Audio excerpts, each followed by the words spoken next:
नमस्कार। उपस्थित हूँ एक महत्वपूर्ण विषय को लेकर। विषय है अन्नप्राशन। अन्नप्राशन कब करना चाहिए, बालक का कब करना चाहिए और बालिका का कब करना चाहिए, किस महीने में करना चाहिए, ये संस्कार क्या है और ऐसे कौन कौन से संस्कार होते हैं जो बच्चों का करना चाहिए।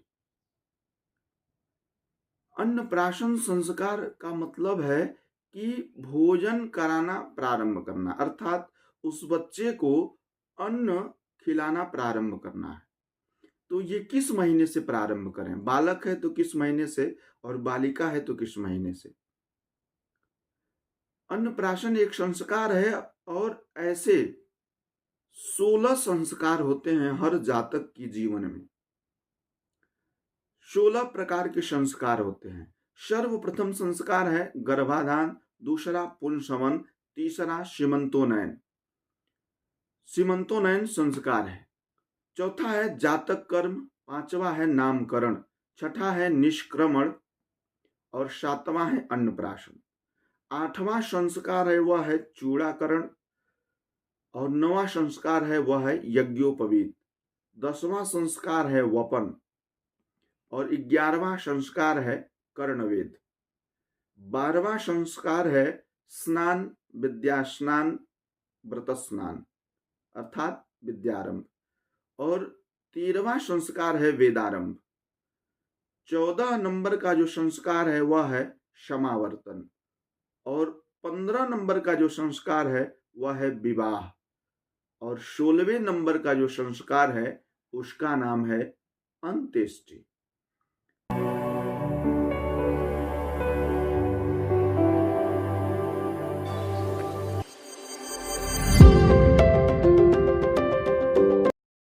इस प्रकार 16 प्रकार के संस्कार होते हैं, जिसमें अंतिम जो संस्कार है वह अंत्येष्टि है, अर्थात व्यक्ति की जीवन लीला समाप्त। अन्नप्राशन की बात करते हैं तो अन्नप्राशन जो है, सर्वप्रथम यदि कोई बालक है, जातक छोटा बच्चा है और उसका अन्नप्राशन आप करने वाले हैं, तो बालक का अर्थात पुत्र का अन्नप्राशन 6वें 8वें महीने में करना चाहिए। बालक का अन्नप्राशन 6वें 8वें महीने में करना चाहिए, अर्थात सम मास में करना चाहिए या सम वर्ष में करना चाहिए। वहीं कन्या है तो कन्या का अन्नप्राशन विषम महीने में करना चाहिए, विषम मास में करना चाहिए या विषम वर्ष में करना चाहिए। अब यदि हम बात करें कि मुहूर्त कौन होगा, लग्न कौन होगा, नक्षत्र कौन होगा और दिन कौन होगा, तो यहाँ कहते हैं शास्त्रकार गर्गाचार्य कहते हैं कि यदि तिथि की बात करते हैं तो तिथि जो अभी बता रहे हैं तिथि, इन्होंने पक्ष का भेद नहीं किया है। शुक्ल और कृष्ण दोनों पक्ष हो सकते हैं। तिथियों को बताते हैं कि द्वितीया, तृतीया, पंचमी, सप्तमी, दशमी, तेरस और पूर्णिमा, ये तिथियां ग्राह्य हैं। वहीं दिन की बात करते हैं तो सोमवार, बुधवार, गुरुवार और शुक्रवार ये वार ग्राह्य हैं।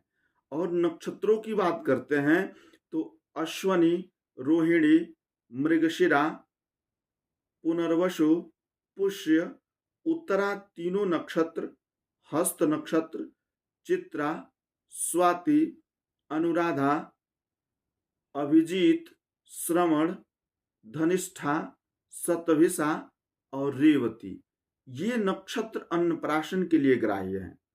वहीं यदि लग्न की बात करते हैं तो कौन सा लग्न ठीक रहेगा, तो लग्न है वृष लग्न, दूसरा है मिथुन लग्न, कर्क लग्न, सिंह लग्न, तुला लग्न, मकर लग्न और कुंभ लग्न, ये लग्न ग्राह्य है। इन लग्नों में, इन दिनों में और इन नक्षत्रों में और सम और विषम का ख्याल करते हुए यदि आप अन्नप्राशन करते हैं अपने बालक और बालिका का, तो वो अन्न अमृत के समान उस जातक के शरीर में लगेगा और उसका उत्तरोत्तर वृद्धि होगा, क्योंकि यह अन्न वह जातक पहली बार ग्रहण करने वाला है। तो प्रिय दर्शकों, मिलते हैं अगले वीडियो में। तब तक के लिए नमस्कार।